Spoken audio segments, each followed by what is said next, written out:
The algorithm is correct, or the search tree is correct, because it still tries all possibilities. It's just smarter about avoiding stupid possibilities. And what I mean by this is basically that it deliberately avoids this case here where you have two endpoints of an edge not being in the vertex cover, so it tries to avoid those. Are there special cases where the algorithm could be wrong? No. It still searches through all possibilities. Again, it just does so in an intelligent way to avoid making any stupid choices. Does the search tree at each level determine the assignment of at least one vertex? Yes, that one is definitely true, because if all edges would be covered, then the algorithm would be done. The search tree would not go much further. The usual case would be that we actually do an assignment for two vertices, and this will also tell you something about the answer down here. So usually, when we have an edge that is not covered, we will have the case that we actually determine the assignment for two vertices. There's one special case, and if you have found that special case yourself, then you have truly understood search trees. But if you haven't,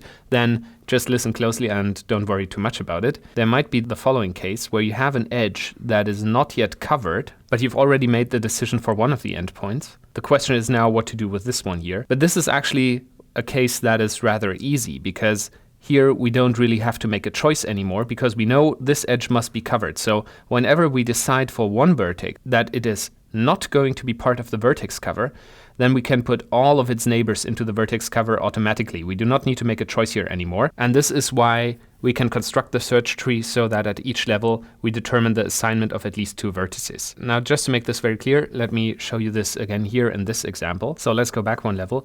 When we made the choice here to not put this vertex into the vertex cover, we could immediately also have said that this vertex here must be part of the vertex cover, because otherwise this edge here cannot be covered.